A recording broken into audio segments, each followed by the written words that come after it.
Hey, what's up? How's it going, everybody? So, I had an epiphany about who cheated on me in this lifetime. Like, every time I've had a girlfriend that has cheated on me, she has had substance abuse problems, more or less. And, like, I'm starting to put the pieces together. Like, they had, like, real substance abuse addictions, man. They had real shit like that. Like, Darian, she was addicted to coke. She was addicted to Percocets. And, like, I didn't keep that shit around. I didn't keep coke around. I didn't keep Percocets around or anything like that. So it's like, people would be like, oh, we used to get high together. We used to do cocaine together. We used to do Percocets together to her.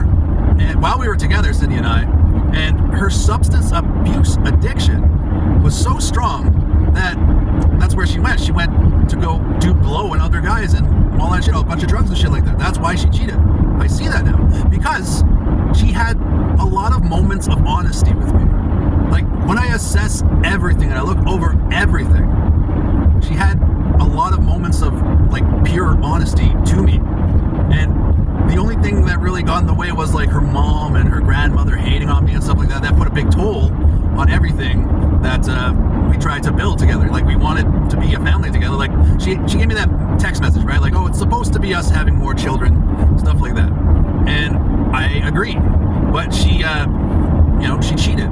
And that's why we're not together right now. You know, like, that's, like, she cheated and I caught her cheating. And because I caught her cheating, she framed me and dragged me through court for a bunch of years.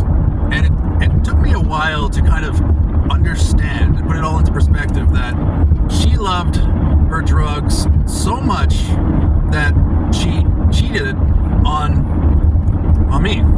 And, like, I'm sure she's cheated on other guys before, stuff like that. But it's one of those things, like, I look at all of my ex-girlfriends who have cheated on me. And out of all of the ex-girlfriends who have cheated on me, like, one drank a lot. Like, the first one that ever cheated, I was 20 years old, like, if you know who she is, you know who she is, but she was drinking a lot, and, like, she was one of those people, she loved partying, right? So, like, when I was 20 or whatever, she got a lot of party favors and stuff like that, and she loved drinking and all that stuff, and, yeah, like, we ended up doing some fun stuff together, but at the same time, when say I wouldn't have, certain kinds of pills or certain kinds of powders or whatever, I wouldn't have that stuff on me.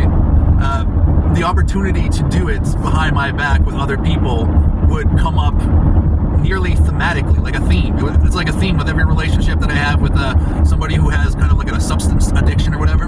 They would literally go out of their way to do the substance or whatever it is, that addiction would more or less kind of call to them.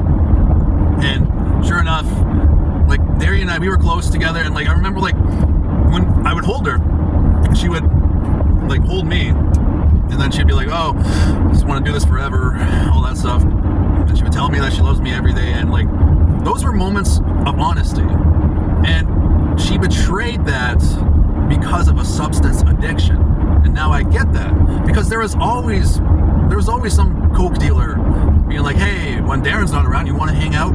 Shit like that. There was always somebody like that. And, like, I get that. Like, I mean, like I thought about dealing coke a long time ago. I thought about it, right? And, like, it's one of those things where, the reason I didn't get into it and all that stuff is because I have kids and I wouldn't want my kids to get into it and all that stuff. But, if you're doing that, whatever, power to you. Like, I don't officially care if you're doing that, unless, like, you're, like, fucking with me, then it's like, fuck you, you cokehead shit, you know what I mean? But it's like, I don't care if you're dealing shit, and, like, it's one of those things, like, you do what you gotta do to take care of yourself. But I thought about dealing coke before, and one of the big things that stood out about dealing coke is the number of women who have substance abuse addictions.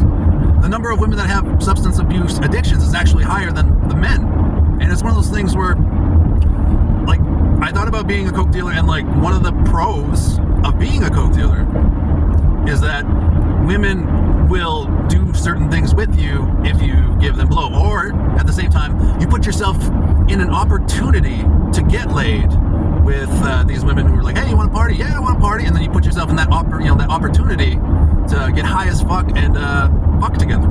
Like, that's why it was so appealing, that idea of becoming a coke dealer, when I thought about it. Like obviously, I'm not a coke dealer. That's not my life. like I said, if that's your life, whatever, but it's like, just leave me out of it. It's one of those things, man, where it's like, I thought about it, but I finally understand a lot in regards to like why these people cheated. Like with Sydney, she cheated because she had drug problems. She almost overdosed with Cameron in her belly on Percocets, and she had that addiction to Percocets and cocaine, basically. And I didn't carry Percocets. That's not my style. I didn't carry cocaine or anything like that. I've had a drug past. I think a lot of people do go kind of through that phase or whatever. But like when I was with her, she was like overdosing on Percocets when she was pregnant with our daughter. Like she did that whole acting out thing, crying on the floor and stuff like that, like she was overdosing because she took a bunch of perks and snorted them and stuff like that. And that's that night where I was like, wow, she almost killed herself with our daughter in her belly. And like that part trips me out.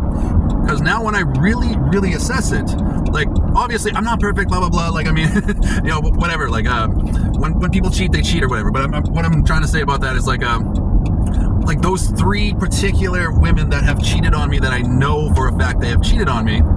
One was a drinker, like a heavy drinker, and we partied a lot too. Like I'm not gonna say that we didn't party, but it's one of those things. Like she was a heavy drinker, and she found opportunities to go and party with other people who had the intention of fucking her, whether or not I was a part of her life. And similarly with Cheyenne was addicted to some of that heavy shit, and it's one of those things where her addiction called out to her so much that she used to cheat, and she still kind of cheats, and like we might get back together, but always. But it's like, it's one of those things, man. It was like her addiction would call out to her, and she would go out of her way to go spend time with other guys who would feed and fuel her addiction. And while she was with those other guys didn't respect our relationship. That's just the way it goes. It's like when Sydney was getting opportunities to go and like do blow with a bunch of other coke dealers and shit like that, right? Whatever. When she got the opportunity to do a bunch of blow and shit like that with other guys, like their intention was to hang out with her and put the Mac on her, right? That's the way it goes. So it's like I dated Sydney, and then she would go out of her way to go get the kind of high that I don't carry on me. And then like with Cheyenne, I dated her as well, and similarly she would search for her drugs. She was addicted to her drugs, and she would hang out with people who had those specific drugs that she was addicted to. And then similarly with the drunk party girl that I dated when I was young, like they would go out of their way and hang out with these guys. It's one of those things that was like the guys around these women, like when I'm dating them, like they don't respect that that relationship. It's all about pussy. It's all about just getting laid or whatever. So it's like they'll set themselves up into a situation where they can fuck my girlfriend, more or less. And a lot of the times, because of the substance abuse addiction, and like sex feels great when you're high, like you add all that up together, and that's a sure thing for being cheated on. So it's like if you're with somebody with a substance abuse addiction right now, like those shirts say, right? Those shirts are like, oh, I love somebody who uses drugs or whatever. Like if you're with somebody with a real substance abuse addiction right now, there's like a good chance that they, like if you're not that person who enables them, if you're not that person who has their drug and they're addicted to it still, there is a chance that they'll go out of their way to go and do that drug, and they'll fuck around. But it's like, it's one of those things where it's like, in a way they didn't mean to fuck around because they were so addicted to the substance abuse and like the drugs and shit like that. But on another hand, they are putting themselves in a scenario to cheat purposely in order to fulfill their drug addiction.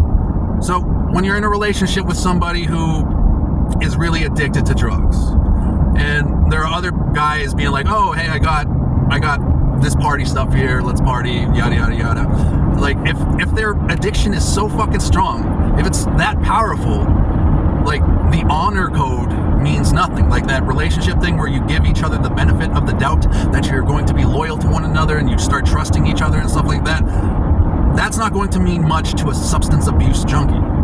They will go out of their way and party with other people while they're together with you. Like you could be their boyfriend or girlfriend or whatever, and if somebody else has the party favors that they need to fulfill their addiction, they will cheat on you. It's just kind of the way it is.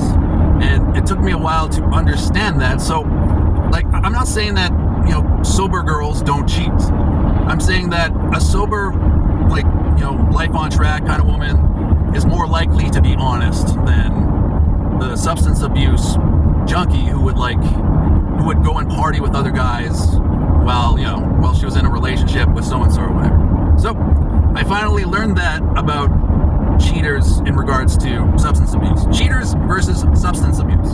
I learned that the hard way, like the real hard way. Like I got cheated on by Cheyenne so many times is because she was addicted to her hard drugs. And I got cheated on by Sydney because she was addicted to her hard drugs. I got cheated on earlier with that woman that I was with when I was in my 20s because she was addicted to that party girl lifestyle. And there was always somebody else who had cocaine. There was always somebody else who had specific drugs to lure them into a situation where they can fuck around. And that's just the way it goes. That's why like a lot of those people, though, they don't respect that one-on-one thing, and they will use that power that they have in regards to, like, oh, if I sell drugs, say, for example, and somebody loves my drugs, like, oh, then I use that to get laid or whatever. That's part of the coke dealing lifestyle. That is the coke dealer's way. But that is an exploration of a relationship idea based on people who have substance abuse issues versus infidelity, cheating, adultery, things like that. That is how I perceive that. That is how it feels, and I believe that it's accurate. I believe that it is 100% accurate. If you are with somebody who loves drugs like the t-shirt says, mosquitoes. If you're with somebody who loves drugs like the t-shirt says, I love someone who does drugs, and they're like extremely addicted to the substance, whatever they abuse there, then there are always other people trying to kind of pull that person away from you and party with them. Like, you know what I mean? Like they're trying to fuck her, or fuck them, whatever. But it's one of those things. But that is my 2 cents about substance abuse addiction versus cheaters. And I believe that I'm onto something there, man. Like I believe that I'm 100% onto something there, and that I figured out that real underlying reason why they cheated in the first place, and it had a lot to do with that addiction thing. Thank you for listening, and like I feel better about it now because it just helps me gain perspective. I have that perspective. Like if you want to be in an honest relationship, odds are somebody who's addicted to drugs, that's not going to be an honest relationship. And if other people are trying to pull her away, like let's say you're dating a meth head, you date a meth head and she's addicted to meth, like other people are like, hey, I got this meth here, and like they might put themselves in that situation. So like if you're looking to marry somebody, odds are try not to marry a junkie unless she's really ready to go 100% clean and be 100% honest and trustworthy. But yeah, thank you for listening. That is my 2 cents on substance abuse junkies versus cheaters. Respect.